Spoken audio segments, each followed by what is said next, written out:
This is a story about a world obsessed with stuff. It's a story about a system in crisis.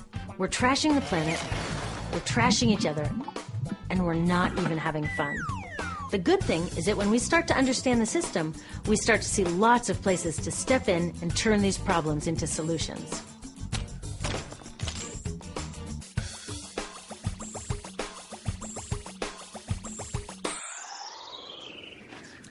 The other day, I couldn't find my computer charger.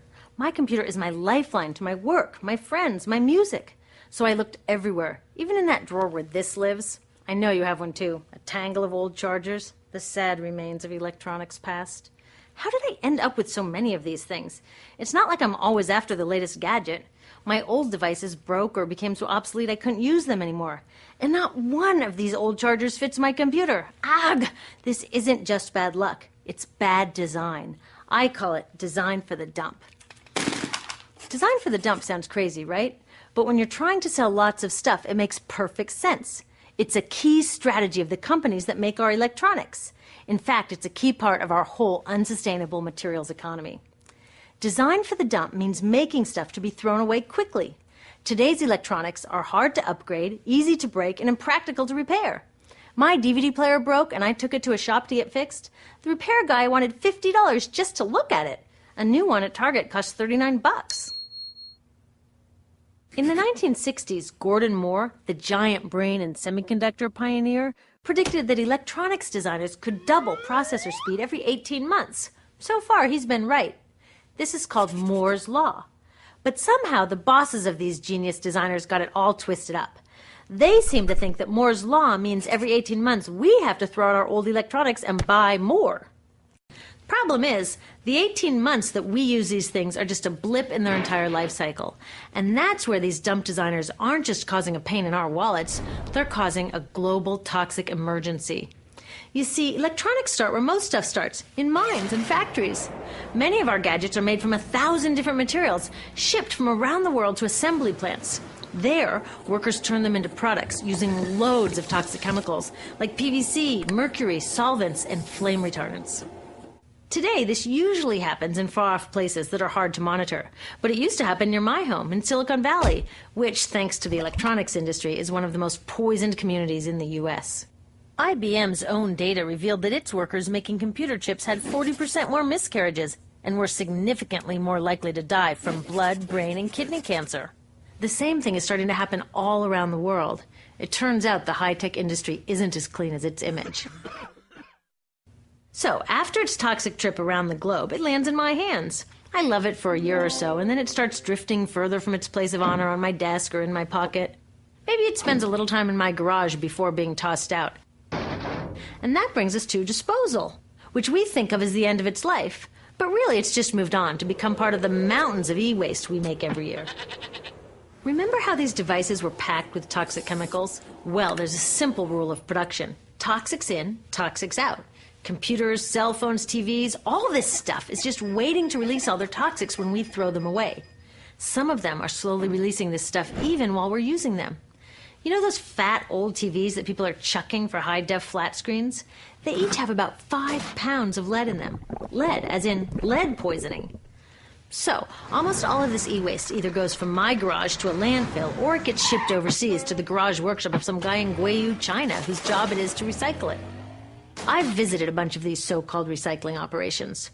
Workers without protective gear sit on the ground smashing open electronics to recover the valuable metals inside and chucking or burning the parts that no one will pay them for.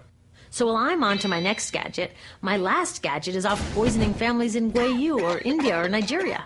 Each year we make 25 million tons of e-waste, which gets dumped, burned, or recycled. And most recycling is anything but green. So are the geniuses who design these electronics actually evil geniuses? I don't think so, because the problems they're creating are well hidden even from them. You see, the companies they work for keep these human and environmental costs out of sight and off their accounting books. It's all about externalizing the true cost of production. Instead of companies paying to make their facilities safe, the workers pay with their health. Instead of them paying to redesign using fewer toxics, villagers pay by losing their clean drinking water. Externalizing costs allow companies to keep designing for the dump. They get the profits and everyone else pays. When we go along with it, it's like we're looking at this toxic mess and saying to companies, you made it, but we'll deal with it. I've got a better idea. How about you made it, you deal with it? Doesn't that make more sense? Imagine that instead of all this toxic e-waste piling up in our garages or in the streets of Guayu, we sent it to the garages of the CEOs who made it. You can bet that they'd be on the phone to their designers pretty fast demanding they stop designing for the dump. Making companies deal with their e-waste is called extended producer responsibility, or product take-back. If all these old gadgets were their problem, it would be cheaper for them to just design them longer lasting, less toxic, and more recyclable in the first place. They could even make them modular so that when one part broke, they could just send us a new piece instead of taking back the whole broken mess. Already take-back laws are popping up all over Europe and Asia. In the U.S., many cities and states are passing similar laws. These laws need to be protected and strengthened. It's time to get these brainiacs on our side.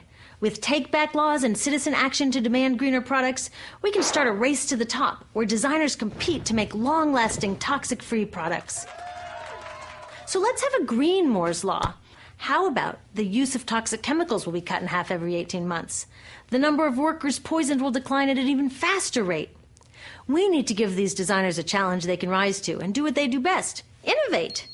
Already, some of them are realizing they're too smart to be dump designers and are figuring out how to make computers without PVC or toxic flame retardants. Good job, guys. But we can do even more. When we take our e-waste to recyclers, we can make sure they don't export it to developing countries. And when we do need to buy new gadgets, we can choose greener products.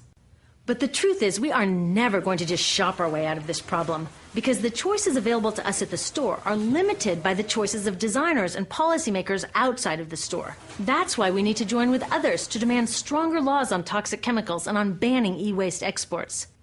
There are billions of people out there who want access to the incredible web of information and entertainment that electronics offer.